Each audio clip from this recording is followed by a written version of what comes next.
Bingo Blitz rules.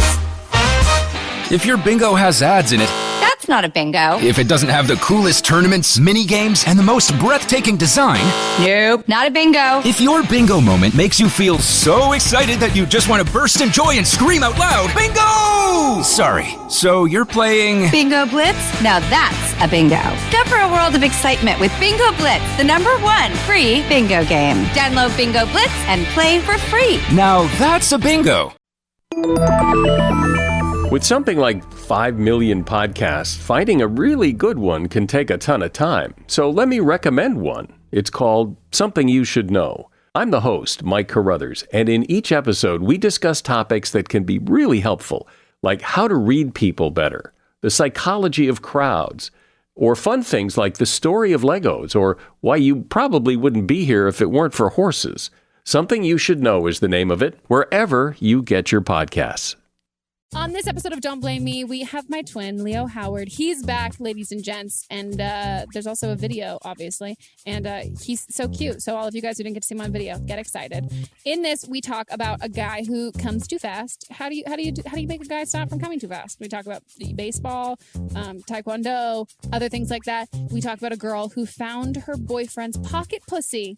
Yeah, it's a big one. And we also have a lengthy conversation about a mom who's too involved in her son's relationship and that dynamic. It's a fun one. So keep on watching.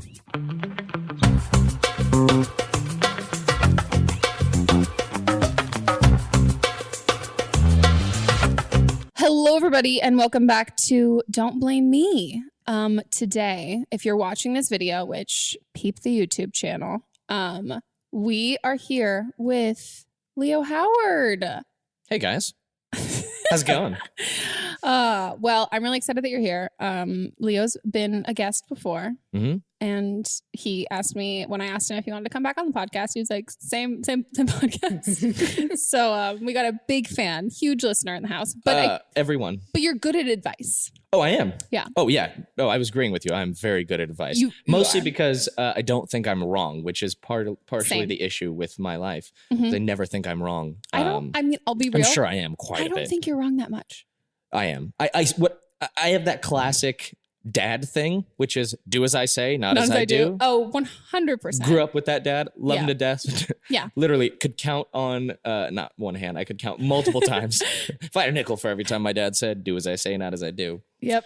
I would be so rich. I almost tweeted the other day being like, for someone who has an advice podcast, I sure as fucking hell cannot take my life's advice. a mess. It was like I was thinking about it last weekend and I already talked to you all about it, but I was just like, what the fuck am I doing? And I was like, this is so dumb. Like if any of my friends were like, so I'm like figuring out this and this, I'd be like, you're wasting your damn time. But I was like, no, I'm sure. I mean, we joke about it, but being I think we're both emotional people. Yeah. So it's much easier to third person give advice than it is to be in the situation, being emotionally involved in the situation and give advice. 100%. So it's really and easy also to we tell both people know what when to we're do. making bad decisions, but we do it anyway. It's not like, oh, I fucked up. It was like, no, I know this is the wrong thing to do. And I'm just going to do it. I'm just letting you know. I just want to see how it plays out. Yeah. Oh, me all the time. Let's I'm go. being like, Come not on, the bring it best idea, but it's the one I'm going to do. Yep. Well, guys, if you're new here, this is an advice podcast. Don't blame me if we give terrible advice and totally fuck up your life. Don't blame me. And if you guys want to call in for a future episode, the phone number is 310-694-0976. And international listeners, you can email an audio file to meghanpodcast@gmail.com. And we're gonna give some advice. And we also have Melissa here, as always. Hello. First of all, great outfit today. I Thank feel like you. you're gonna get hot. Look at you. This is my for second episode. I just take this off so I don't have to worry about changing my outfit.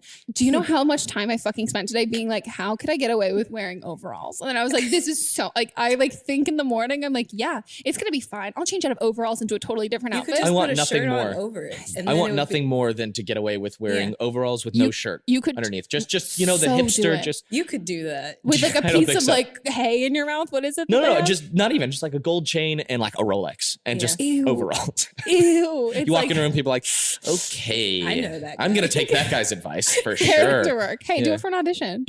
One time I saw a girl that I know show up at an audition and she was dressed crazy. Like Harajuku like meets My Little Pony, like absolutely insane. Like a look. Like she was wearing like a pastel wig and I was like, oh my gosh, like we must not be going out for the same thing. And then she goes, oh no, blah, blah, blah. And I was like, whoa. Ooh. Oh, I didn't get the memo. She goes, oh no, I just like thought I'd make a bold choice. And I was like, that's bold, all right. Boldest choice I even find I've a lot ever of seen. the hip fashion stuff to be a bit wild. What's the big company with like the gold chains in print on the? It's not Gucci. It's Ed Hardy. Oh, Versace. Versace. That even I see that and I go, I can't believe that that's over $20 to buy. I mean, it blows my mind. I know, but it blows my mind because Did you watch that show? Hideous. Which one? No. Yes, I know what you're talking about. Has the great actor Darren Criss is in it. Yep. It's the Ryan Murphy Ricky show. Martin is in it. Nice. I keep thinking Behind the Candelabra, but it's not. No. Yeah, it's Ryan Murphy. Yeah. Yep. Oh my God. American. Nope. That's American Horror Story. I know. Who killed Versace or something like the that? death of. Yeah, but it has like an overarching title for each one. Oh. Wow, podcast! Everyone who's listening to this right now is fucking screaming in their cars. Are you guys actors? Really? Being like, I know, right? I can name some of the most obscure shit. I was too. It's American Crime Story. American Crime Story. I was on the right track. I would have known really? that. I didn't know that at all. The first one was the O.J. Simpson one, and then oh my God, the second one was. Are we thinking the same thing? I'm thinking that the Versace who killed Versace it's called thing. The Assassination of Gianni Versace. Who's the guy that played Versace's killer? He's great. Darren Criss. Yes, Darren Criss. He's great. Yeah. Oh, that's he's amazing. Crazy. I didn't know that they were all connected and they were all the same like series. Didn't either. Wow. I auditioned for one of his shows. Ryan Murphy show? Bombed that audition. Oh, we talked about it. Yeah. Bombed as in good bomb or bad bomb? Bad bomb. Big bad bomb. Big bad bomb. It's okay. They went for a name, so I'm cool with it. Guess what?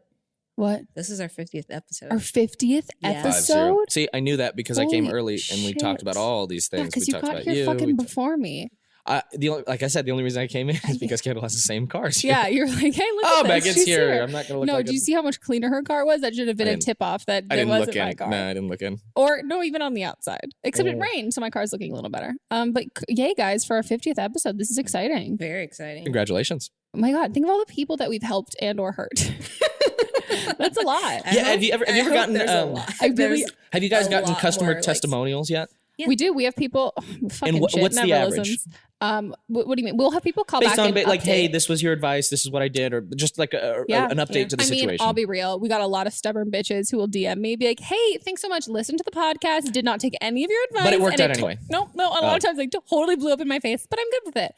But I think that sometimes it's nice because I think, like, I don't know. I think regardless of what decision you make, I think talking about it with somebody will make you make a decision. But I think even if someone like you go against what they're saying, if you don't ask anybody, I think you just kind of put off it, but it makes you do it. I have a completely different theory on that. Okay.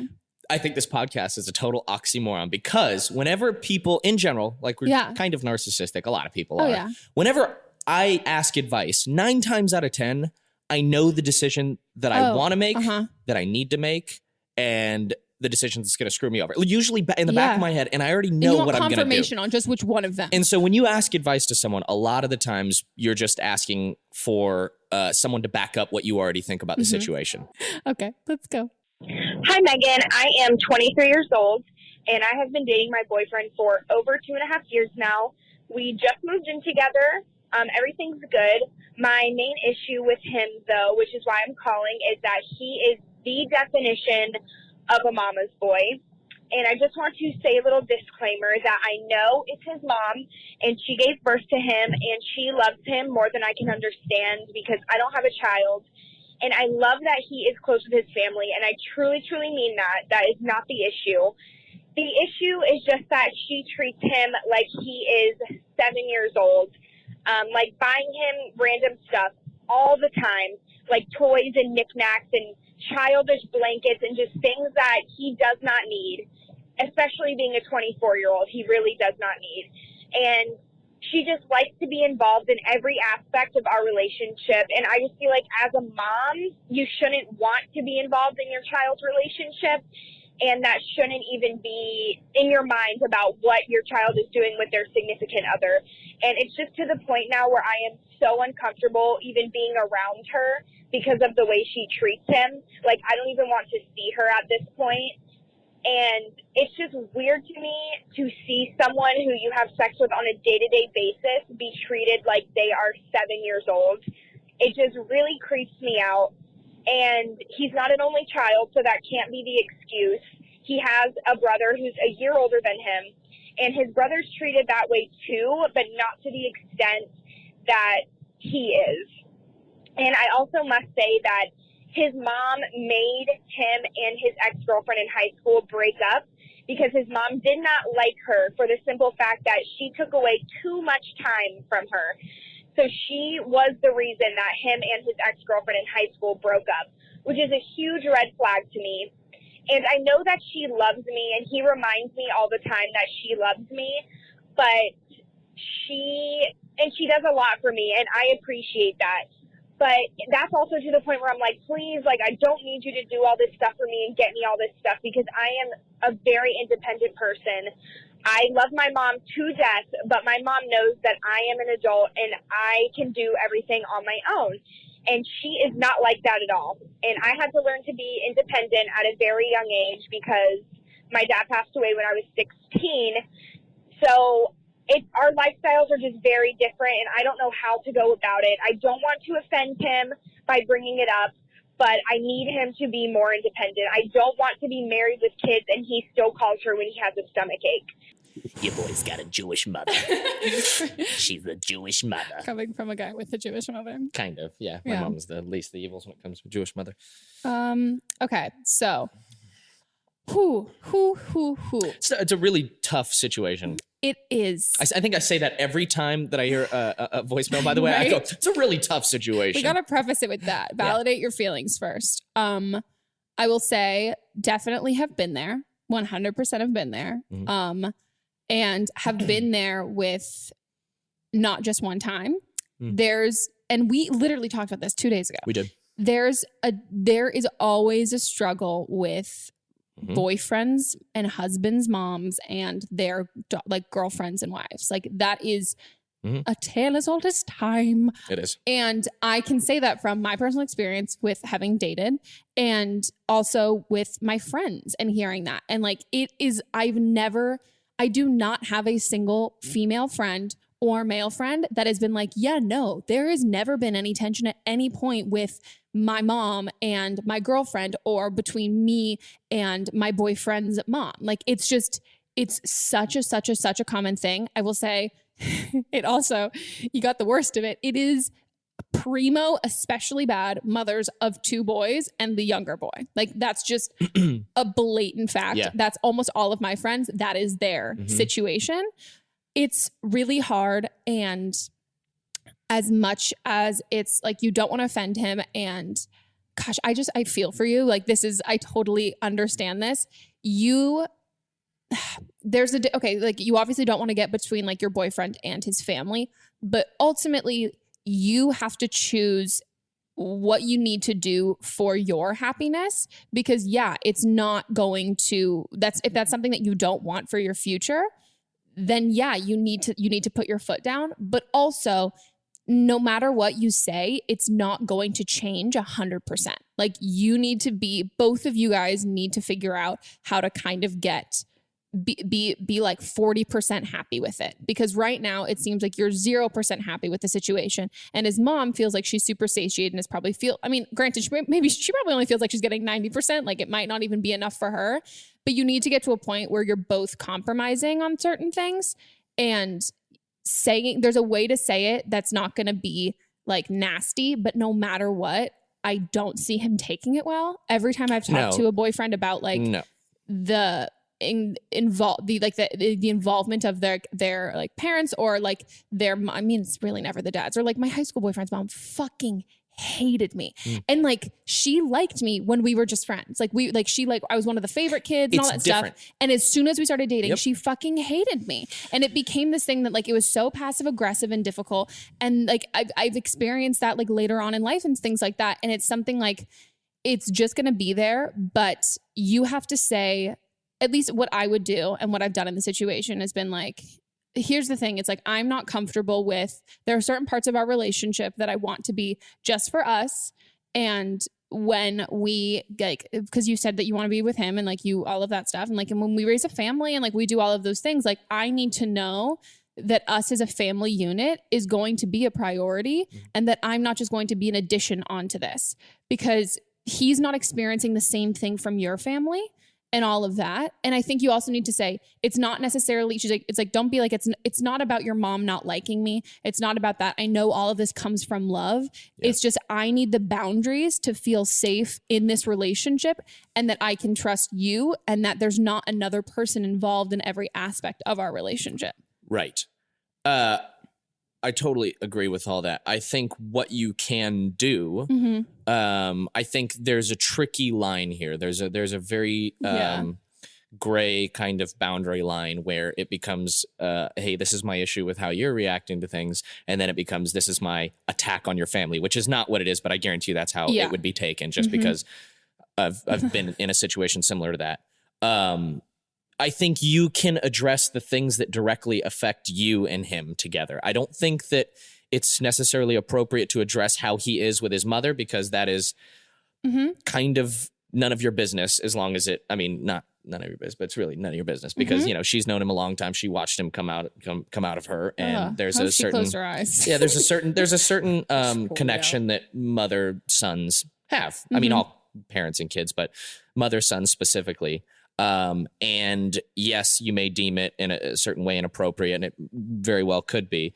There is a boundary line. I think you have to deem what affects you directly and address that. So maybe you have an issue with maybe him being immature in some ways. That's what you can address rather than her buying him gifts and things like that. That's kind of might be a him and her thing. Yeah. And so I don't really know where the specific thing is. Only you know. But yeah, it's you just got to be careful because there is a very close relationship and you can quickly alienate yourself from the family by saying something wrong. Yeah. So it's well, I think that's a really good point because I think that's exactly what you need to do is figure out what it is exactly that is seeping into your relationship. Because just making a blanket statement, although it may make you feel better, is not going to actually solve any problems. And he's not going to see eye to eye with you on that because this is all he's ever known. No, I wouldn't either. You know? Yeah. And also the growing up thing and like whether it's like the simple stuff of like, oh, he's constantly calling her when he has a stomach ache and it's like that immaturity thing. He'll probably hopefully grow out of that eventually with her. And especially when he will hopefully become a father, like we'll need to like understand how to step up to the plate and things like that. But anything that exactly like you're saying, anything that's directly affecting your relationship, bring it up and maybe start off by bringing that up as an issue with like, as being like, hey, let's talk about this issue. And then from there bring in and like, yeah, well, it feels like then bring in the mom aspect. Don't be like, hey, we need to sit down and talk about your mom and your relationship with that. If you bring it with like, let's say like he calls. So one of the issues that I faced with an ex was that he would end up calling his mom and his parents and tell them things before me. And like, so they knew everything. And so then and it would be like, oh, I already talked about all this with like my parents and I already like did all this stuff. Like, did I not like clue you in and fill you in on these like life decisions that I was making? And I was kind of just like, what? Like, why are we dating if like you're calling your parents when we're in college to tell them all of these different things versus like, I'm like here with you on a day-to-day basis. And like, I don't get clued in. So it kind of, for me, I kept saying, I was like, I just feel like left out of this relationship. And so that can be a way to like ease in and bring it in that sense. Or if you feel like she's too heavily involved in like knowing too much about your life, and you can say things like that, because I think if you can tie it, you need to tie it to him, like to you guys in a way that he's going to, sounds fucked up. You have to tie it to you guys in a way where he's not going to feel as attacked and he's going to see your point. Because I think the biggest issue here with Mama's Boys is when you finally talk about it and then they go to their moms to talk about it. And yeah, that's the worst thing. Oh my God. And then because I mean, imagine being here's the thing is imagine being a mother. Yeah. You have a son. You're very close with that son, and then all of a sudden he's dating a girl, and then all of a sudden he says, "Hey, look, we got to really kind of back this off." Of course, you'd be like, "Whoa, wait a second here. You just met her, and now all of a sudden this whole relationship has to change." Now, Also, here's something that I like to think about in this sort of thing. What is her name? I'm sorry. I totally we don't do names. So you're good. Okay. Sorry. Good. Whoever you are, think about like, this is a new situation for you, right? This is a new situation for mom too. There's no handbook on parenting and how you're supposed to be with the spouse of your son or your daughter. Like there's no handbook. So everyone's learning this together, which is why it can be such a clusterfuck sometimes. But I think that if you see this relationship with his mother affecting maturity in his life, I think that for me, in my relationship, I would take that as, yes, you care about seeing me do well in the future. You care about seeing me live a healthy and strong life. So if I'm you and I say, hey, look, this relationship with your mother, I feel like you're maturing a little bit slower than you could, instead of, I don't want to be dating some guy that's getting gifts from his, like, there's a different way to kind of word your issues without insulting him and making him feel, emasculated, which is not cool, Yeah. Because no guy wants to hear like, fuck, your mom's buying you gifts. Like, what are you doing? Yeah. You get automatically defensive. But and I think bring it up once first and then kind of wait and see, because like that's been the thing that I've dealt with, was like bringing it up and getting like hit back with like the whole like, what are you talking about? No, like that's my mom. Like, why are you blah, blah, blah. And it was like, no, you're wrong. And then taking a little while and being like, okay, fine, cool. Maybe I'm wrong. And then having them like step back from the situation and be like, I actually kind of see what you're talking about. Because also, no offense. And you're not like this because we've talked about this before, but I also think there's this like extreme, like naivety to guys that they think that like their moms and their girlfriends get along so well.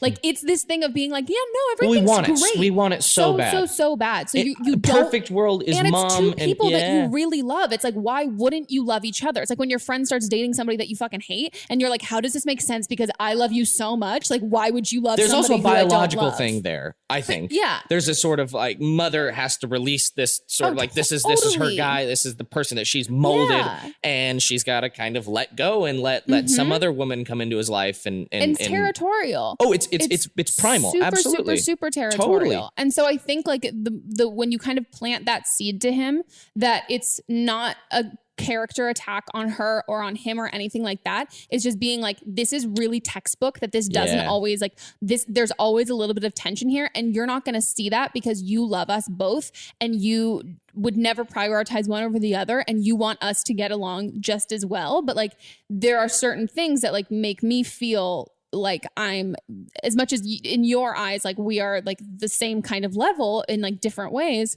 There's certain ways where I'm feeling like this relationship is having an effect on ours when it shouldn't at all. Because the quote I've said is, I'm like, you don't fuck your mom. Like you have to have. You might not. But gross. Oedipus. Yeah, but no, but do you know what I mean? Of like, maybe like, he wants that. But here's the thing. I'm like, you have to like, if you one relationship can't trump the other. They're different relationships. I'm like, unless you're gonna fuck your mom, like you have to be like, you're no matter whoever the girl is, whether it's like you or anybody else, like these people, you want this both in your life. You want a partner and you want to have your mom. Like it's not like one's gonna win, which I think is also like a hard thing. And also, it's a long road. It's never going to be perfect. I've told you this. It's never going to be perfect. All you can do is address each situation and do your best to navigate it according to what you believe in and what you believe is going to be the best for the family all around.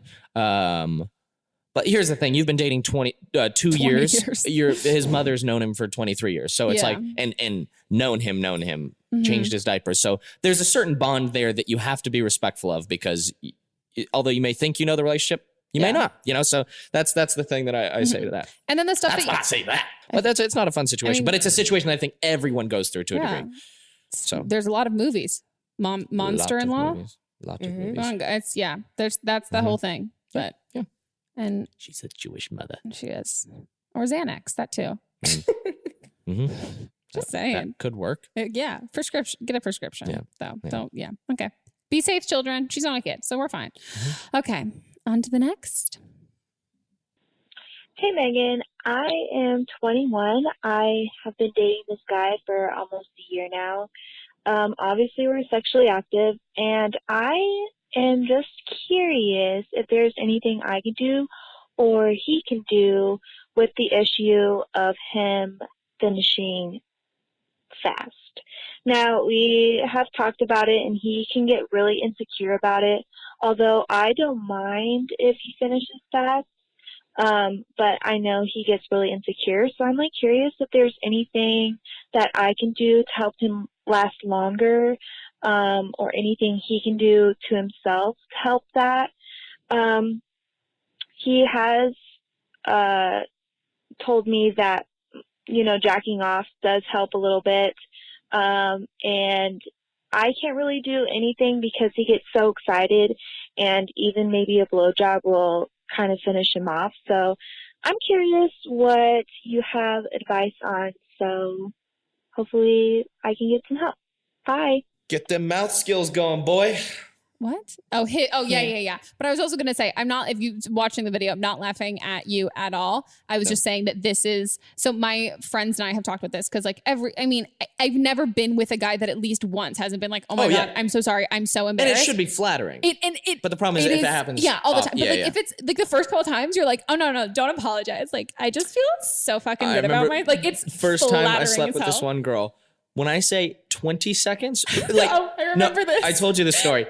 And that for me, that was something that I'd never experienced before. And I was like, give me 10 minutes, you'll and then I was like, oh my God, this is, it's really embarrassing. Yeah. But that's where round 2 comes in. Yeah. Yeah. And he needs to, he needs to get good at going down on you. And he might be, but I mean, I always recommend the book She Comes First. That needs to be the mentality where it's like you guys can like fool around a little bit and then like pause, like he'll go down on you, fool around a little bit, like continue with that kind of thing.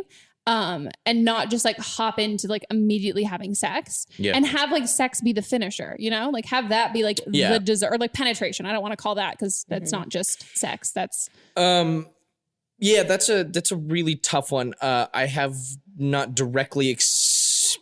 Except for that one time. For sure. Yeah. No, it's happened before, definitely, but it's not an ongoing. I would say because you've gotten something that helps is like the classic before the date, clear the pipes. No. Think about baseball? That doesn't work because you're thinking about baseball and then you're like, ball. My balls are deep. Oh my God, wait, Mott's has told me this before. Yeah, you think baseball. He'll be like, I think jujitsu is what for me. Stream of consciousness where he's like, no, there's few things that I can think about that it's like going from being like, no, this makes me think of this. Nope, this makes me think of this. Nope, this makes me think of this.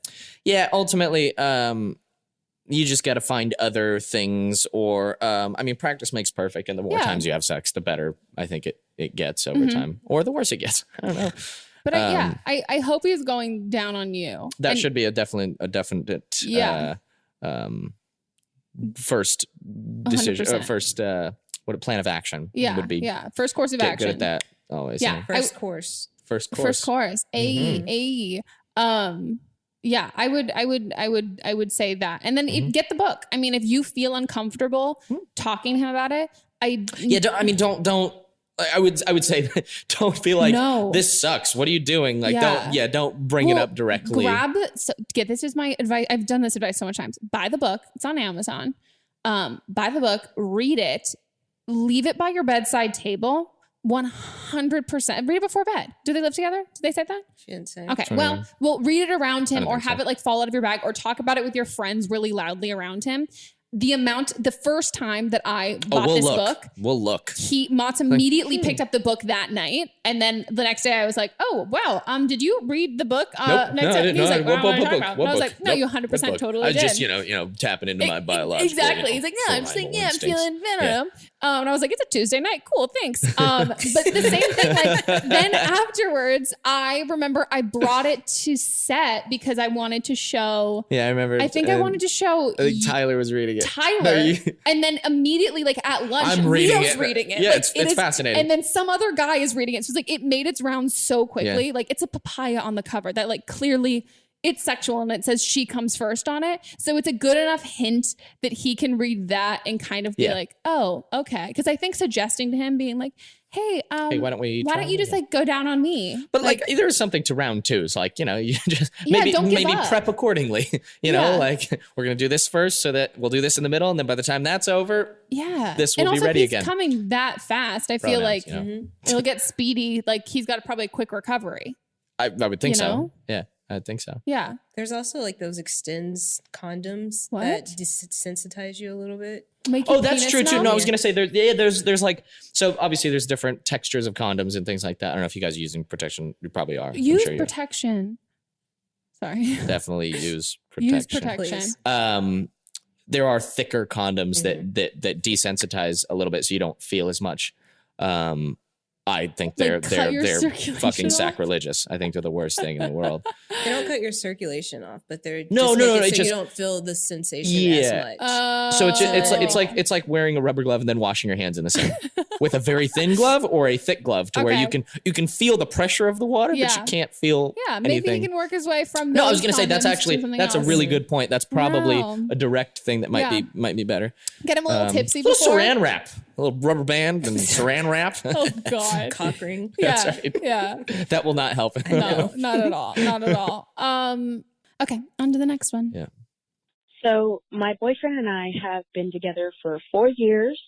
We're both 21 and we're very open sexually. We're both bisexual, except for he's not out because he doesn't feel like he needs to be. So the other night he confessed to me that over a year ago he went on Grindr and he met up with a man within walking distance after one night I didn't feel like having sex. He went on Grindr, he met up with this guy, and they jerked each other off. And it took him a year to tell me. Like I said, I'm very open sexually, and I am very open with exploring your sexuality because he had only been with me sexually before. So if he would have just told me, I would have been okay with it and we could have set our boundaries. But the fact that he didn't tell me is what disturbs me. And then he also told me that he had messaged one of our friends who is gay and likes my boyfriend and told him about this, and that he said that if your girlfriend isn't accepting of this, then she's wrong and that she's mean and that you shouldn't be with her. But the thing is, he has never told me, and that's the part that frustrates me. And apparently with that friend, they have also been sexting a lot and sending each other photos of their dicks. So I'm just kind of in a weird space where I would have been okay if he had told me, but it makes me uncomfortable that he didn't and that he took a year to tell me because he was scared that I was going to be upset, which to me, if you're scared that your partner is going to be upset, then that's a problem. So yeah, I just really don't know what to do. Some of my friends say it's cheating. And I sort of agree, but at the same time, if he would have just told me, I would have been okay with it. It's just the fact that he didn't tell me. And it also makes me wonder, what else is he hiding? This sounds like a communication issue because even though you say yes, I'm cool with this. If it wasn't a spoken about thing, we all need to understand what the boundaries of our relationship is, especially nowadays with all this, there's polyamory, things like this, people have open relationships. It needs to be a very specific conversation of this is what I'm comfortable with. Anything outside of this, I'm not comfortable with and I'm not in for. There needs to be consent in a relationship in regards to everything. Correct. Being I sign up for this. This is what I expect to get out of it. The problem is it sounds like there was no conversation like that. So he felt like it was cheating, but maybe thought that it was okay with you. And then because it was with the opposite sex, he maybe felt like there was a little bit more leeway where it's not infringing on what you guys have. So I think in a way, both sides are he could be justified if there was no conversation and that's the vibe you put out that you're okay with things like that. I mean, it's all specific to your relationship. I mean, you guys have to deem what you find cool and what you're not cool with, But, I totally understand that him not telling you for a year. Also, it's probably a hard thing for him to be dealing with. As you just mentioned, he's not out to a lot of people he knows. So it's definitely cheating though.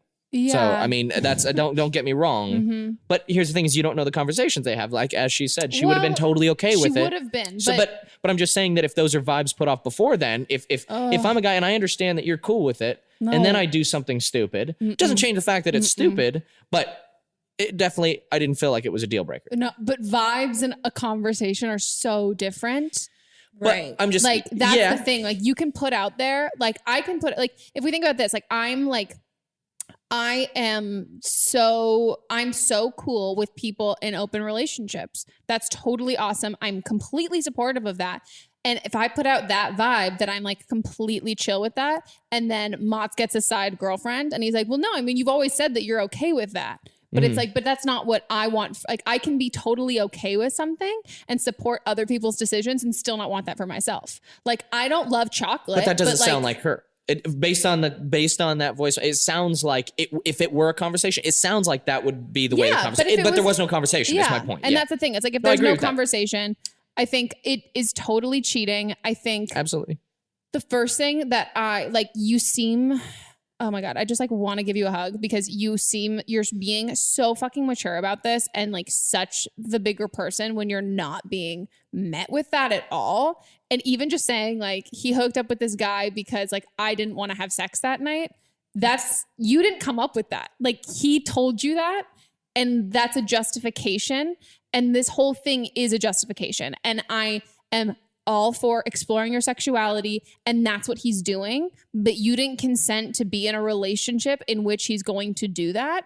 And yeah, the fact that this is what he's told you, and this, gosh, it's so fucking hard to get this through to guys. And like, this is like my number one thing is honesty and all of that. And I will never, and I've said this to like Mott's and every guy I've ever dated, where I'm like, I'm never mad at you for what you do. I am mad when you lie about it. If you had told me you could have done something so terrible, if you tell me about it that night, or you tell me what happened and you apologize, we can work through that. But if I find out on my own, then my brain goes, well, if this is what I'm finding out, what's in your secret fucking deep dark vault that you're hiding from me? You don't want to know. Right? Exactly. Yeah, but I mean, it represents a level of like mistrust. And that's something that I have found really, really, really hard to build back. And especially with this wasn't an isolated incident. Like, he then was like sexting your friend, which, first of all, fuck your friend. That's like, that's so fucked up. Like, that's not being a team player for anyone. And like, I've definitely been guilty of the fact that like, I have friends who are queer. And when they are like hooking up with somebody who is like in the closet and like has a girlfriend, my automatic like instinct is to be like, oh fuck, that sucks. And I feel like I'm giving them more leeway, but I'm like, no, you know what? Like, you're still aiding and someone cheating. And that's not okay. But like, whatever your sexual orientation is, it's not totally right. Yeah. And like, I'm still, it doesn't make it any better. Yeah. Although it may feel better. Like I said, it may for him, he justifies it as, opposite sex. Because you feel can't guilty get jealous. of you can have this bias of being like, well, this is a struggle, like that he's not out and he's like dealing with all of that stuff. But like, this is your feelings and everything like that. And that still doesn't make it okay. I think you need to have a conversation with your friend about it immediately. And you need to have a conversation with your boyfriend and be like, hey, I would have been okay with all of this. And I think I don't see this ending here. I see this as kind of like it's totally deserved that he wants to explore his sexuality and figure all of that out. And I think that this is the time for him to do that. But it's not the time for you to be there waiting while he does that, because it's just always going to have started from a lie. Do you know what I mean? Like, it's never going to have started from like a conversation that you two had of him exploring this and you being supportive. It's going to have started from a lie of him hiding it from you. And I think you need to be like, take your time, do your thing. I'm going to go do my thing. Like, let's have some time apart. And then, yeah, sure. Maybe you'll get back together. Maybe all of that. But I don't think that if this is what you found out or he told you, it's not the worst stuff. Yeah. It can always get worse. Like that whole phrase, like, oh, it's only up from here. No. It can always get worse. We are deviant creatures. Men? Sexually deviant. Yeah. Very sinister and deviant. It's creepy as fuck. It is. But it is kind of true. had a thought, and in the words of one of my favorite jiu-jitsu instructors, you done fucked up a long time ago. No, in the sense that that's something that I think we all learn the hard way at some point, is for next time, there needs to be a discussion of boundaries in the relationship pretty early on of what we're comfortable with. You know, that kind of common thing that when you're on a date and a guy's like, hey, I don't want anything serious. Or the girl says, hey, I don't want, or hey, I'm into this, to figure out where we go. And like that there's communication is so important, because just trying to pick up on someone's intentions or what they're cool with or not based on what their actions are, it's not effective, because we all jump all over the board with how we act and what we say, and it needs to be a conversation. That being said, I don't think what he did was necessarily correct, but you have to determine whether that's something that you are comfortable dealing with either in the future or you know, if you think that he's not going to do it again. That's just boundaries that you need to set for yourself, because that's advice that, based on our own relationships, we'll give the advice that applies to us. Yeah. You only know what you're comfortable with and what you believe in. So yeah, you got to kind of trust your gut and go where you go with it. Yeah. So that's fine. I wonder if she's hooking up with girls too and telling. That was going to be my question. Telling him. Yeah. That was what I said early on, where you go, we don't know the whole situation because what their monogamy status I'm saying is. exactly, and maybe it's okay if she hooks up with girls but not guys. Like there's no way to know unless she's sitting right here, and you know. Yeah. So but I also think that there needed to have been a conversation, and you have to determine now, is it too late to have that conversation, or can you still have that conversation, and could these actions, could he still do this again? Yes. And could you be okay with it? Or does this leave a bad enough taste in your mouth that it's like, you know, I would have been cool with it if this had been brought up originally, but I'm not going to be able to be cool with it. So you need to not do it. And then I also as much as I just don't see that being really like a huge likelihood. Like I think if he's clearly needs to figure out his own stuff right now.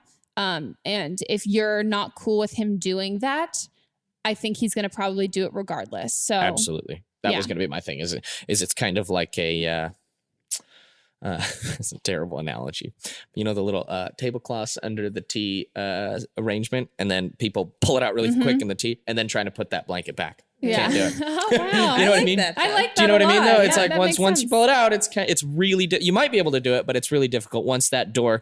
My parents always growing up, we had this analogy that there's certain things in life that once you open the door to, you can never fully shut it. You can kind of close it and you can get it cracked, but that door is always open, you know, and it's very difficult to close. And that's one of those things that once you do it, it's kind of in your brain and now it's easy to justify doing it again because, oh, hey, I've already done it, you know, whether the boundaries are what they are. So, and also trust is like that, where if you lose trust, it's really difficult to build it back up. Yes, you can, but it takes a long time. And is that something you're willing to stick out? That's going to be some decision that you have to make. Yeah. So I love when I look around and I see all the girls in the room going, just you're like, yes, queen, daddy. Yes. But God, it'll get better, and it will get worse before it gets better. But you got to just make those decisions, because like sitting and waiting around is not going to do anything except make you like fucking hate him and want to strangle him in his sleep. Been there. Okay. Just staring at him. Yeah. Fuck you. Stop breathing. Plug his nose and plug his mouth. I used to do that with my college boyfriend. That's why but that's because he snored. And so I would just like lean over. And then yep. I've been there too. Yeah. Oh God. Okay. Big Maddie just kicks me. Time for a break? Okay. We're going to take a quick break and we'll be back, guys.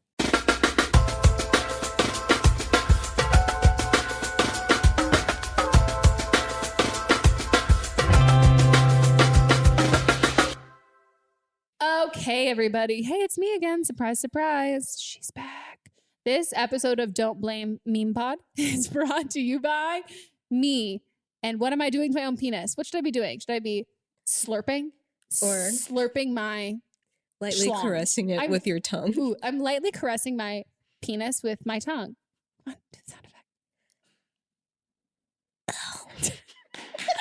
Oh, you can only see. It's just Rosa licking her arm, realizing it's not loud enough, being like, I need to breathe. I need to add some sound effect. I know, there's not really like a tongue. That's not really licking. That's sucking. Yeah, you're right. Licking, you can't really make a noise. We should stop trying. It's pretty fucking gross. Well, guys, yeah. Hey, what's up? Look at this nice little ad break for me to talk about us. Great, awesome, cool. If you guys are new to the podcast, or maybe if you're just a couple episodes behind, Mott's Babe talking about you, you might not know that we now have an Instagram account. Don't blame me pod. Also looks like don't blah. Meme pod. So follow us there. Also, I think it'd be fun if we did maybe like a live there one time. We did maybe we did a Q&A. Maybe I make you take, maybe I make Melissa take over one day. You guys can ask her questions. I'll be like, what's it like to work with Megan? She's a cunt. I love Megan so much. So follow us there, and you can see not only when there's new episodes out, you can see when there's new videos released and all that stuff. So follow to stay updated, and you can also tag us when you're listening and watching the episodes. That makes me happy. And we also have our lovely, lovely website redesigned by me when I was procrastinating doing a bunch of other stuff that I haven't done yet, that I just got an email about. Yo, have you done any of that stuff yet? No, but that's like a month ago, dude. I know. But yeah, check out our website. It's pretty great, pretty cool. You can find out where to listen, subscribe there. Obviously, iTunes. We also have the videos that go up on there. If you're not on YouTube, which, how are you not on YouTube? Subscribe on YouTube. And you can also find all of Melissa and I's links there. So if you've ever been wondering, I mean, we have them in our show notes, but if you ever wanted to like find a hub to be like, I wonder what they posted on Instagram today and Twitter and all the other stuff, let me get a link to SoundCloud. Check it out. Don'tblameme.show. And also, guys, we are going to be going through a little revamp coming up. So any of you graphic designers out there, if you guys want to help us out by maybe doing a new logo, that would be awesome. If you guys want to email us, meghanpodcast@gmail.com. We would love to see your work. I mean, you don't have to like make us a logo and then see if we like it. Just send us your portfolio. Don't make that. us a logo first. No. Yeah, you guys have lives, don't you? I mean, you do have lives. Nice. Follow us on Instagram. Buy my book. Buy my merch. Shopmarty.com. Cool, guys. Keep listening to the episode. Do you guys want Don't Blame Me merch? Yeah, guys. Let us know. And also, would you want one? How PG would you want the merch? Yeah. Do you want it about therapy and masturbation, or do you want it to be like a little less about therapy and masturbation? Because we've got some ideas. We do. A couple of which involve therapy and masturbation. Just feel like, yeah, it'd be fun. So let us know what you would like to see. Is it shirts? Is it pop sockets? Is pop socket notepads? Don't blame me. You send that to your it's like a stamp that you just put on every fucking paper you have and you submit it. And at the end, it's like, don't blame me. Maybe that'll help your grade. Probably not. I had a dream about college last night. Why don't I remember it? Weird. It just like made me think of college. Okay, well, cool, guys. Back to the episode. Okay, guys, we are back from break and we're ready to hop into more calls. Let's do it. Hey, Megan. I'm 22 years old, and I recently got out of a really bad relationship in June. I met a guy after that who was divorced around the same time that I broke up with my ex. He's also 22. We've basically moved in with each other, and we're actually going to be getting our own apartment together in November. We've also recently discussed getting married. So here's a little bit of a backstory. Obviously, he's been divorced. I've been engaged. I was actually supposed to be married next week to my ex. We've discussed this. We both know about each other's exes and relationships and all. But I don't want to rush things. I do very much want to get married to him, and I told him, I'm fine with it being sooner than later, but I definitely don't want to rush him into things.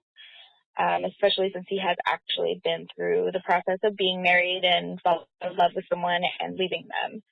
I was just wondering if you could offer some advice on how to handle this, how to discuss with him maybe more seriously, and what you think we should do.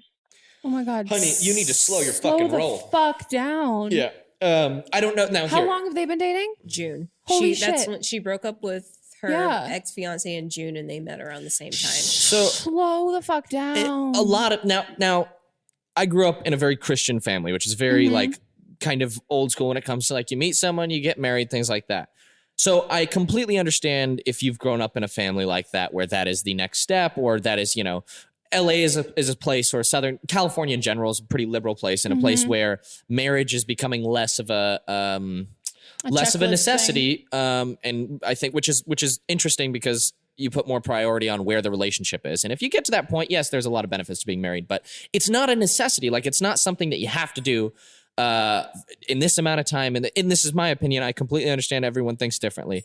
So I don't think it's a rushing thing. And it's this sort of thing like, okay, we were talking about this the other day. We're dating a year. Okay, next step is moving in. Next step. Everybody's steps are different, and you don't need these steps. Every couple's different. Now I understand there's money benefits to living together and all these things, but it shouldn't necessarily make your relationship stronger right away. Like, let it progress naturally. Yeah. There are a lot of other life factors that happen in addition to just the relationship. So I understand, moving in together and things like that, but slow down. I mean, you're 22, and everyone that I've talked to, I'm 21, so I'm young, but most of my friends are older. Like, one of my good friends, I just worked with him. His name's Jeff. He's 40. Your idol. 46. Yeah, Jeff's awesome. Leo's and idol. I love talking to people like him, where he's like, dude, the guy that I was at 21. Yeah. It's not the guy I was at 25. Not the guy that was at 30. And it's not like you ever hit that point of reaching your maximum maturity. It's ever changing. So you can't possibly fucking know what you want at 22. Yeah. You can't. And I'm the first one to say that. I know what I want right now, but I know it's not going to be what I want necessarily in a relationship. It's just, life happens, and the goal is to be open to maturing and things like that. And just don't get locked down so early if you don't have to, But again, to each his own. Yeah. I think if anything, both of you have been in this situation before. And I think that should be kind of like a word of caution, to be like, let's actually slow it down. And you were saying, like, I don't really want to rush things, but I'd rather do it sooner than later. It sounds like you are. It sounds like you're on this and kind maybe of kids, timeline. maybe kids are something that maybe that's the driving factor, is you want to have kids. And now here's the thing. That's not how you and I think, but a lot of people think that way, in the sense that that's their life goal. And that we're not bashing it. No, not at all. I think it's great. But at the same time, if you are already engaged to somebody and he was already in love with somebody, you both married. You both already saw that future with somebody else, and it crashed and burned, and you were done, and you were done moving on to someone a month later. Like, how do you know that's not going to happen again? Correct. Seems like a bit of a prevailing theme here. Yeah. And like, you don't want to be that. You don't want to be the Ross of your friend group. Like, friends been divorced that many times. And I will say, like, Mats and I, our relationship, we just passed our 3-year anniversary. And our relationship, the first year we were dating, is completely different than the second year, and completely different than the third year. None is better or worse, but also, like, this timeline thing, you don't have to, exactly like you're saying, you don't have to check those boxes off. And I've talked about my friends about moving in with their significant others, that I was like, honest to God, it's not something. Why? Yeah, it's not a checklist thing that you're like, okay, well, now we've been dating for 2 years, so we have to live together for this many years before we get engaged. I'm like, no, you don't have to live with every boyfriend you've ever had for that. I mean, you should live with the person that you're like, I really think it's going to be you, not be like, hey, let's live together and see, maybe it'll be you. Because it creates a codependent mentality, which is unhealthy to everyday life. If you're completely codependent, now it's a-okay to be codependent on someone for situations and things like that. But your goal as a person is to be self-sufficient, independent, and be able to work for yourself, make your own money. I guarantee you that kind of living will give you the most confidence. Yeah. Right? You move in with someone prematurely. It creates this codependent mentality where very old-fashioned now, where man may make the money, and it creates this kind of dynamic, in my opinion, that could be not beneficial to growing and for both people. What happened in the, like, getting over like a broken engagement? You haven't had any time to heal. Like, none of that has happened yet. Like, there isn't any of that. And I don't know whose side it was on that the engagement was broken, whether it was like mutual or maybe you guys had been engaged for a while. But I just think there's never any harm in waiting any longer at all. At all. And like, maybe you're not having sex. Maybe there's other factors that make you want to get together quicker. But if this is the person you want to spend the rest of your life with, you want to spend 75 years with this person, 4 years, 2 years, a year is so small in the grand scheme of things. If you can't wait a year to have sex with somebody, or you can't wait a year before you get married, and it's the like being like, we have to get married now, otherwise it's not worth it, then it's more about the actual idea of getting married than it is about that person. Because if you want to be with that person forever, your relationship with them and your love is only going to like grow bigger and stronger and get better, and you'll go through hard times and stuff, but I mean, you're gonna continue to be together. But if you don't like tie this down in this amount of time that I'm done, how much do you really care about that person? That being said, that's the side that I agree on. Yeah. I'm just going to speak the other side and think about it. This is a very new mentality, what we're talking about. Grandparents, I bet all of your grandparents got married at 19, 20 years old and stayed married for 50 or 60 years. Yeah. That's just the way things were done. Now, it's very old-fashioned. They did not get divorced. But don't know if they were happy. divorced. No, I know, but I'm saying that what we're pitching, which is like, wait a couple years, this is a very new age kind of thinking, which is, I agree with, because I'm about my happiness. I want to be happy. But back in the day, people just made it work. So I'm saying that there's two sides. Like, you may be very old fashioned in that sense and go, you know what? I'm going to cling to someone. But based on the fact that you both have already sounds like he's had a failed marriage, and then you have almost got married. It probably isn't a great thing, because it sounds like a prevailing theme here. I would just be so careful because of that. And also, if rushing into getting married, then you're like, are you cool if like he wants to get divorced immediately, like after? You never want to talk somebody into doing something that they're not ready or comfortable with yet. And I've said this before, like any next step in a relationship in general, it's so much more about you than it is about like the right person. Yep. It's about, am I ready to be married? Am I wanting this? If he doesn't want that, no matter how fucking great he is or how much he loves you, it's not gonna work because that's not what he wants, and he's not going to prioritize that if that's not his goal. Totally. I don't agree with that. I had a family member that got married at 19, divorced at 21, and then remarried at 26 and been married for 30 years. So, I mean, you do never know, but be wise about it. Don't rush into something. It's not worth it. And I understand in my opinion, the only pressing factor is like your biological clock. Yeah. But you're 22. That's what I'm saying. You're 22. And the way technology is going, that clock is getting, I'm saying that clock is getting like higher and higher in age. Yeah. So I'm saying that even that's not a pressing factor. So you can't give me one valid reason you have to get married right now. No, it's true.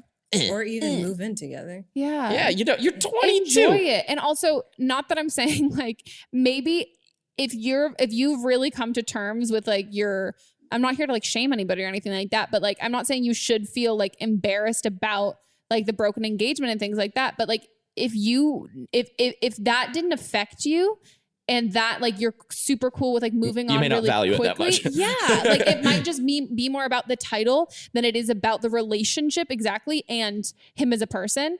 And yeah, just like fucking wait it out and wait it the fuck out. In the words of Maddie, my girlfriend's mother, live your life, be young, have fun. That's a good one. You've gotten very good at British accents. Nah, it was not even very good. That was pretty good. This was drunken. Her name's Sal. We call her Big Sal. It's just her nickname. It's just her nickname's very endearing. But this is drunken Big Sal back on the way from the pub. Just live your life, have fun. Yeah, it was good. But anyway, that's just be young. Don't rush into anything. Life's too short. Yeah. I fully agree with that. Life is too short to be stupid. Which I'm stupid a lot too. All the time. I am. All the time. You'd think we'd learn. Nope. Never. Nope. Never. Don't blame me. Don't blame me. Okay. On to the next. So I am shaking mad after finding something in mine and my boyfriend's bathroom. I'm 22. He's 24. We've been together for 6 years. We've been living together for 2, and then before that, like I was like constantly staying with him long term, like between apartments and stuff like that. So we have a very comfortable relationship, and we're very open when it comes to sex and blah blah blah. And about maybe like a year ago, I found a pocket pussy. I had just come back from a trip. We had friends over, and I saw it, upstairs, and came downstairs, kind of, whispered in his ear, cool pocket pussy, like, glad that you weren't alone while I was gone, or, something sarcastic, but didn't really get to say how I felt because of the situation we were in. And then, later on, it just didn't feel like it was appropriate to really bring it up. Just, I don't know. Because I wasn't, it didn't happen then. Like, I lost my chance, it felt like. But then some, weeks later, we talked about it, and he had said that he bought it while we broke up, which was literally for 2 days because he was being an asshole, basically. And he told me that it was on sale, and all these excuses. I went and looked it up. He specifically got some porn star's model, and it wasn't a sale. It was buy the pussy, get the butthole for free kind of thing. Found the butthole piece in one of our drawers, and I was just grossed out. Felt so grossed out by it. He ended up throwing them away. Well, I did, with his permission. And then months later, I found another one. He had bought another one. And now it's coming to the point where we haven't had sex in 6 months, but he's using this pocket pussy. And it hurts me to my core. I don't care about masturbation. I don't care about any of that. But he's on a medication that apparently is making him incompetent, but really he is able to get it up for this toy.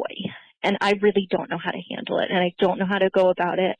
So I would really, really love your help, because I'm just so personally offended that I'm not thinking clearly. And I obviously can't really talk to anybody about it because it's personal and it's about, his personal stuff.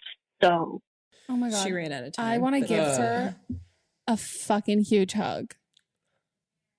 No, but here's the thing. No, okay. Think about the last part of that. If you take away the beginning part, the last part of it is they haven't had sex in 6 months because he's saying the medication that he's on is making it so he's can't perform or isn't super horny. And then she finds this. So she's unsatisfied sexually. He bought another one. He bought a new one. Mm-hmm. So that means that. Yeah, he's probably using it. I guess I'll respond to the first part of it in it's a fucking toy. Who cares about that? That's my opinion on that. Hold but if it's affecting your guys' relationship, that's different. But still, it's such a minor thing to be able to get in the middle of things. It sounds like there's a lot more going on. I think that's the thing. I'm so cool and totally fine with masturbation and all that stuff, and I'll get myself off. I don't care if Mons gets himself off. But if it's one of those things of being oh, okay, cool. I was on my period, or I wasn't horny or anything like that. But if it's oh, we're both home, we're both down, you haven't come on to me, and instead you're just going to do this. And then later on, if I'm coming on to you, you're not super in the mood. That's the issue. And I think that's the issue. What's happening here is it's if it was a conversation of her being oh, I feel like I have a higher sex drive than you, and I really want to have sex more than you and all that stuff. And he was yeah, no, you're right. That's fine. You're fine. Go for it. And she has a vibrator and all of those things versus, I mean, stupid other way. If it was if he had a higher sex drive than her and was telling her, and she was I really can't keep up with that. Yeah. And then he got that. And so he was masturbating more because of it. Yeah. But the issue is that they're not having sex because of a medication that he's on that's affecting his performance, but he's able to get off with this, which I'm not necessarily saying he's lying about the performance issues, but I completely would also be so offended of being you can't get hard for my vagina, but you can get hard for a pocket pussy of a porn star. Yeah. Because and we've had our most controversial episode with Taylor, which if you ever want to listen to that one, you should listen to it. It's a good one. Well, I've heard it. No, you haven't. Yep. No, heard it. Never fucking listened to it. It's our most controversial episode. It was about controversial issues in the U.S. right now. I mean, it spans internationally. Honestly, real quick, Bill, what is the episode about? It's about porn. Oh, and if damaging or not damaging. Oh, and fascinating. So yeah. I will actually listen we have a very, which was enlightening for both of us because both of us are very like liberal in our views. And we have what we thought was a really common take on it. And it so wasn't. And so this is kind of, I would say, this is where I draw the line with things like that. This is when it's affecting your relationship. Yeah, I don't think masturbation and porn affect relationships all the time. I don't think relationships are doomed, but I think there's a potential. And when there's a potential, that doesn't mean you're crazy. It doesn't mean you're psycho. That is something that does need to be addressed then. Like if it's fucking up your sex life. I have a simple fix. Why don't you use it on him? Well, I mean, I know it's not the same, but work it into, if it's that big of a thing to him. Yeah. Obviously, it's an uncomfortable subject to talk about. Yeah, but why don't we try working it in? There are options if that's what he's into, because everyone's got a weird kind of got kinks. Yeah, everyone's got kinks. Maybe that's his kink. So instead of, and I don't know if this is what you're doing. And also, I apologize for laughing early on because I thought it was going one way, and then we flipped around, and there is a legitimate issue. So I don't mean to demean your situation, but. Everyone's got their own kinks, and instead of maybe going, this is gross, it's just a fucking toy, this is weird, try to maybe be a little cooler with it and try work it in together. I mean, that's, I think it needs to be a conversation between you guys, and it needs to be like, this is about your sex life together, not just him getting off. Do you know what I mean? Like, it's like, if this is the only way that he can get off, and this is a new thing, you guys have had sex before. This wasn't like, you didn't necessarily sign up for a guy who you're not going to be able to have sex with, and he's just going to get off with this. Yeah. So I think if you can like bring it up the conversation and just be like, and I just like want to talk about it because like, I don't have a penis. I don't understand the fact that like for the last 6 months, we haven't been having sex because you can't get it up. And for me, but you're able to for this. So please tell me why, because this all, and there might be like a super, like I would be the exact same way. I'd be like, just tell me like what it is. Like, I don't, because this just makes me feel inadequate and makes like, and I want to know what I can do. And if there are other things that like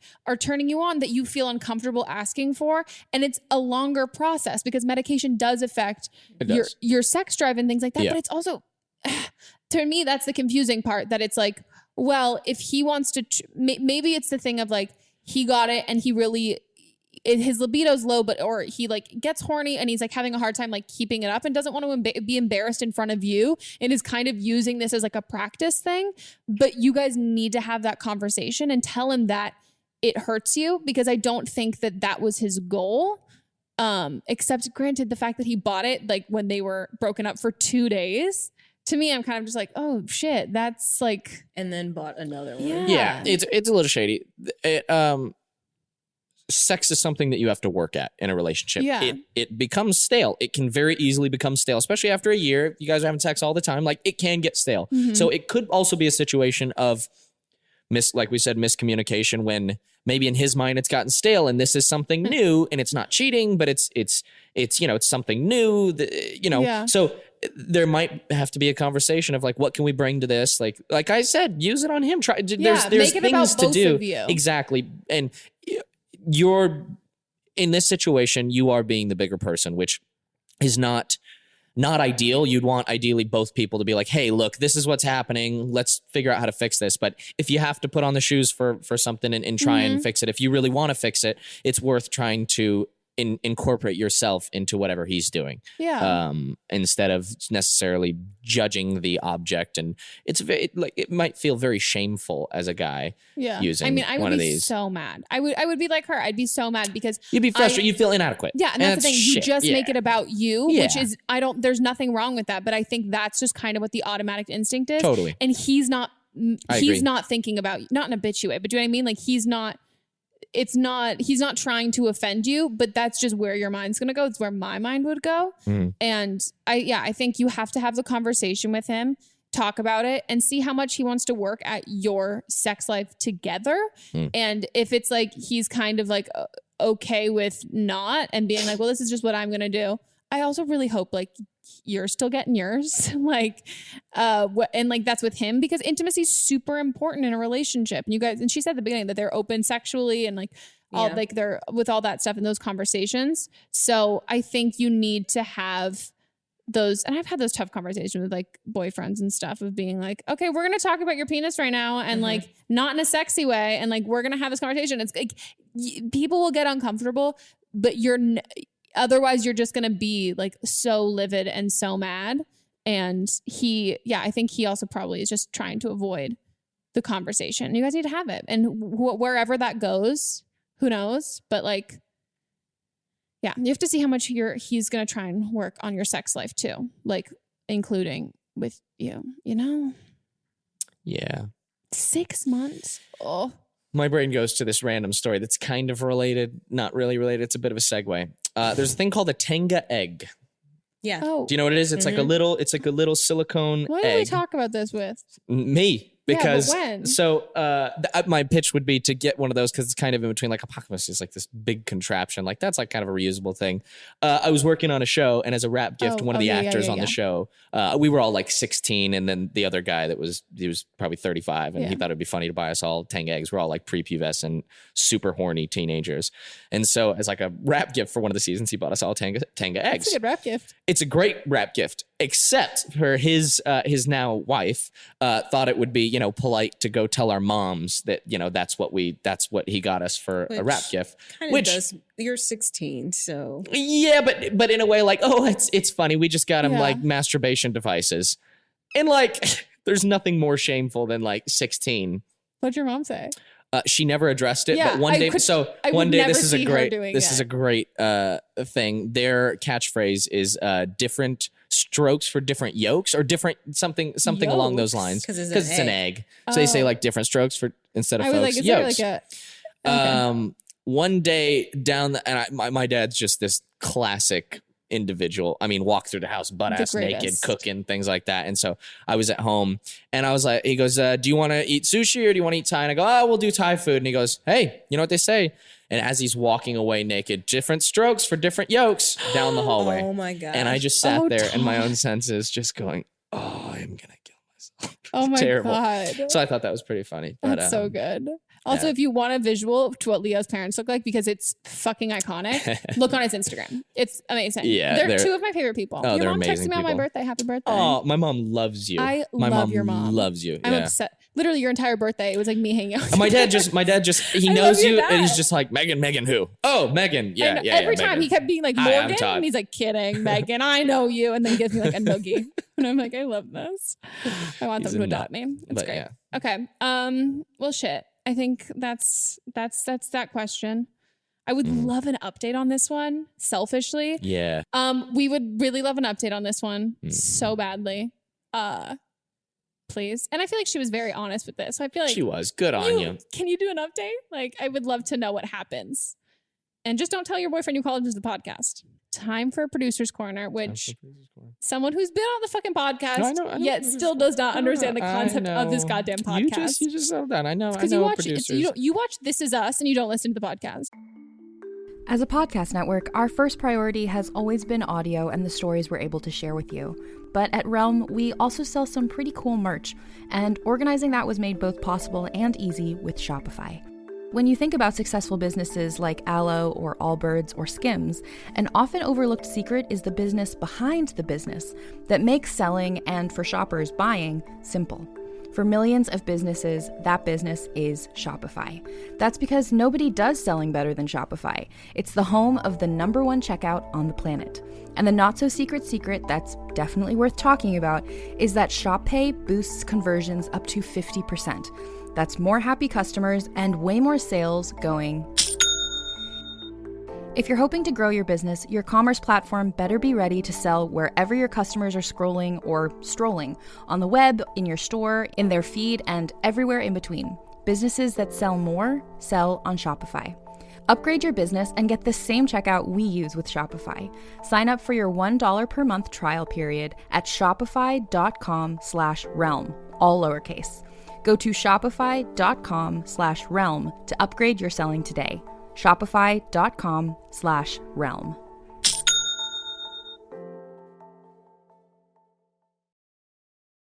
I stopped. I fell off. Thank God. I fell off. Thank God.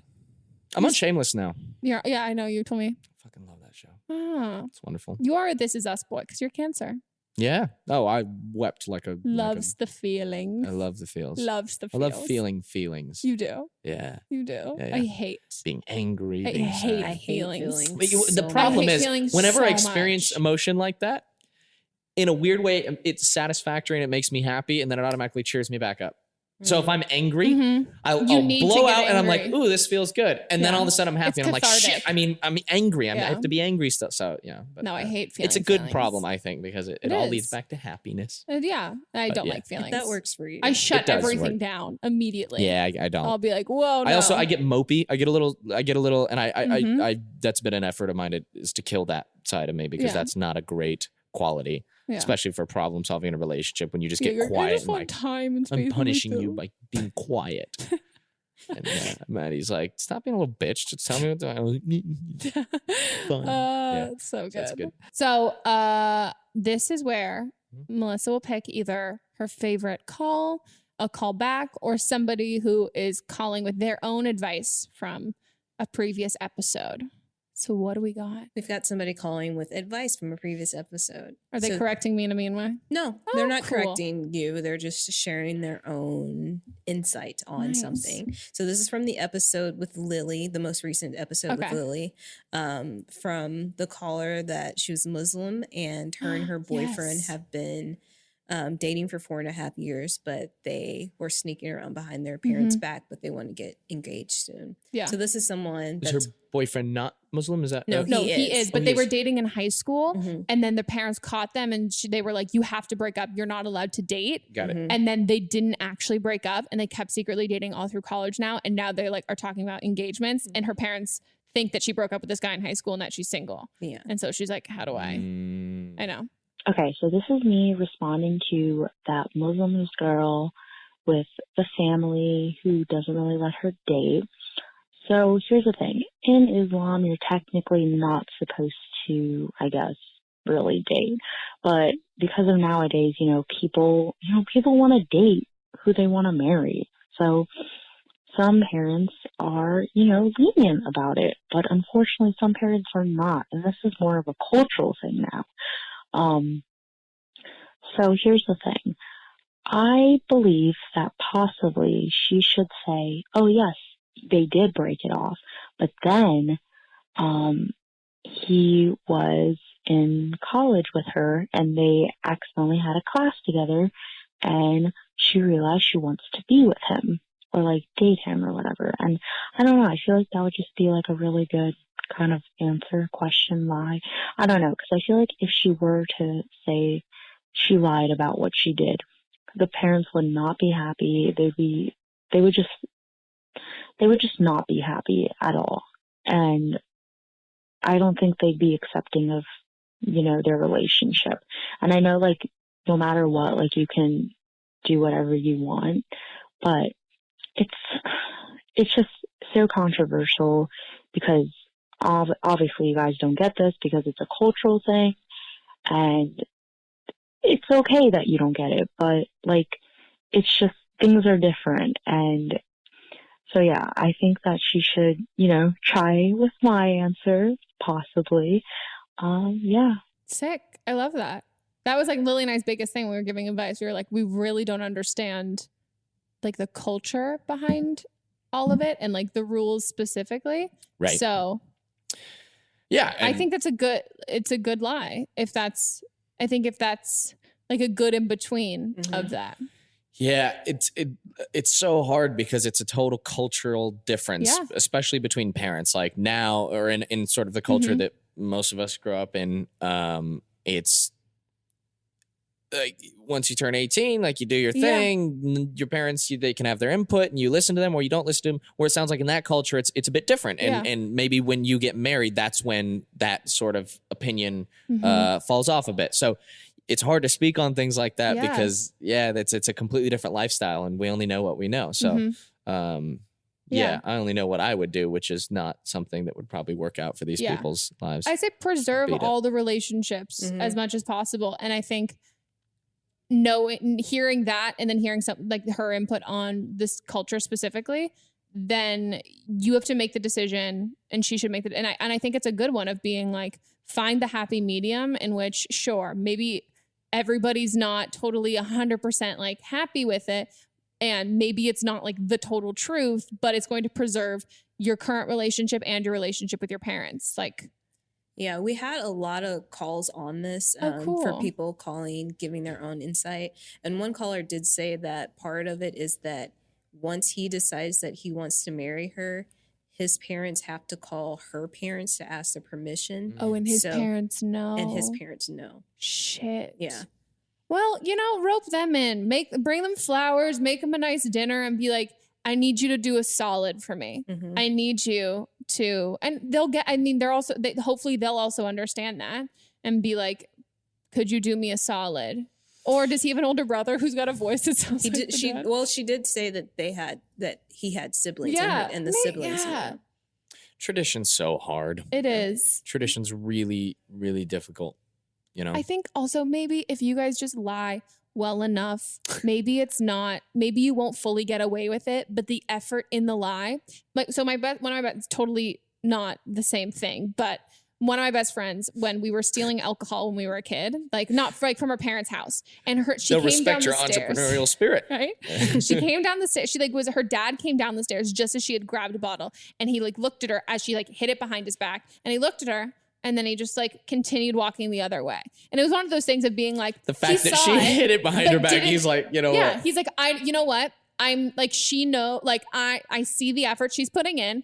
And he was just like, I'm going to choose to not see this. Or the same thing of like when you don't necessarily tell your parents when you lost your virginity, but it's like, it's kind of one of those things of being like, you know what? Like, I'm just going to choose to not believe this. And I'm going to choose to kind of believe and live in the fantasy that I want to. So I think if you can cast a big enough lie and get enough of that, like even if they don't fully like see it as being a thing, I think you can just like. So Megan Ring says, if you lie big enough, people will believe you. Yeah, no, and I think that's a good compromise of being like, we met each other, like we met each other again in high school, and sounds like they just don't like the relationship though. I mean, they're not supposed to date at all. No, it's just there's no dating. You get married. Oh, got it.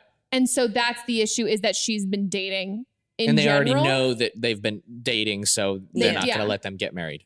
Well, no, and I think based on tradition, like you said, they could still, right? Yeah. They could say no, you can't get married. But I think if you guys are serious about it, so you have to try.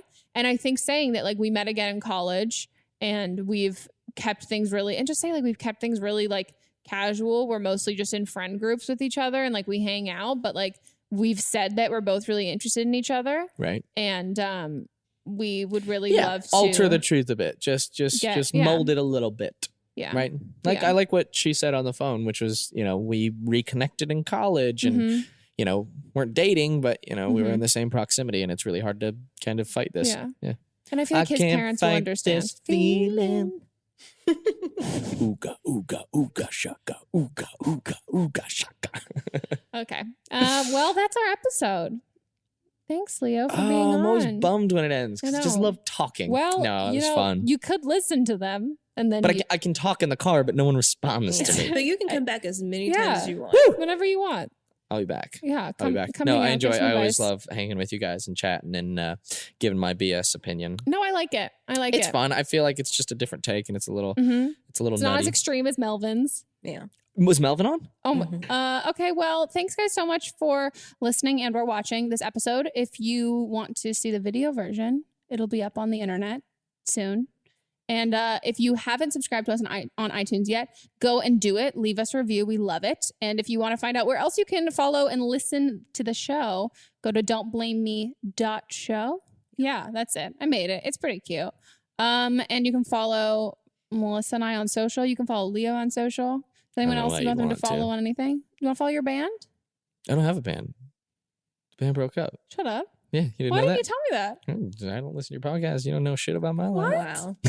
Oh, God. Yeah, no. Oh, okay. That's okay. I'm still playing. I'm playing tonight, actually. Okay, well. Yeah. Come out tonight. No, it's not not going to be tonight when this airs. No, but follow Leo's socials will be down below. Yeah, petting the couch. Pet the couch. Watch us on Freakish for 2 seasons. Cool. And yeah, okay, guys. Phone number. If you want to call in for another, words are hard.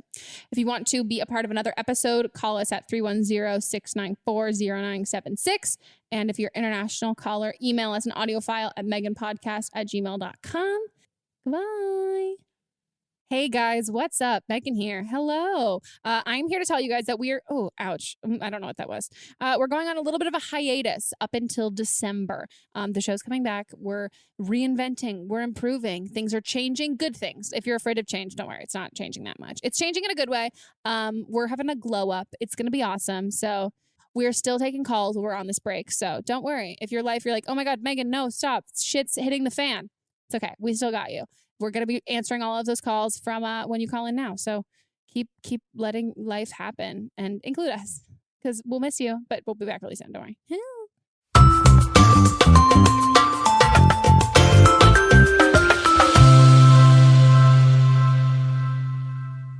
Don't Blame Me is a production by me, produced, directed, and edited by Melissa DeMont. Post-production sound by Chris Henry, production assistant Julie Carley, and music by Giacomo Picasso and Ryan Hunter. I'll see you guys next week, and don't blame me if your life, completely fucks up before then. Oh.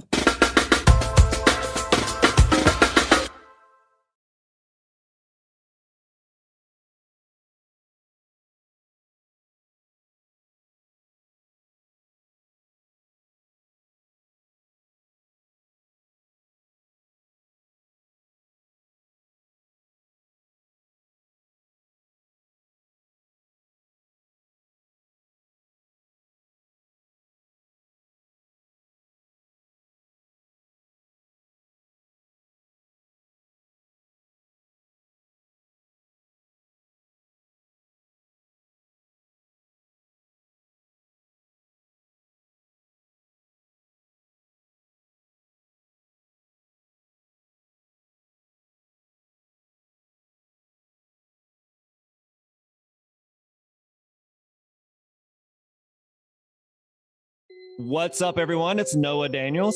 Hey, y'all. I'm JJ. Hey, guys. It's Kat. And we're your hosts of the Real Hauntings podcast, where we bring on guests to share their first-hand encounter ghost stories and supernatural experiences. Now on to the trailer. I've been warned to not tell this story, but I think because of the way it ends, it's okay to tell this story, because some people say that with certain entities, to speak of them or talk about them or in any way portray them as powerful will attract them to other people. The creepiest thing about it to me is a lot of times it would wait for me to notice it. It would just lay its arm out like this, and then I'd be like, where is it? Where is it? And then I'd see it, and then it would just slither back. For more information on the Real Hauntings, Real Ghost Stories podcast, make sure you check out real.fm to learn more about our podcast and many other amazing podcasts. Hi, I'm Jennifer, a co-founder of the Go Kid Go Network. At Go Kid Go, putting kids first is at the heart of every show that we produce. That's why we're so excited to introduce a brand new show to our network called The Search for the Silver Lining, a fantasy adventure series about a spirited young girl named Isla who time travels to the mythical land of Camelot. During her journey, Isla meets new friends, including King Arthur and his Knights of the Round Table, and learns valuable life lessons with every quest, sword fight, and dragon ride. Positive and uplifting stories remind us all about the importance of kindness, friendship, honesty, and positivity. Join me and an all-star cast of actors including Liam Neeson, Emily Blunt, Kristen Bell, Chris Hemsworth, among many others, in welcoming the Search for the Silver Lining podcast to the Go Kid Go Network by listening today. Look for the Search for the Silver Lining on Spotify, Apple, or wherever you get your podcasts.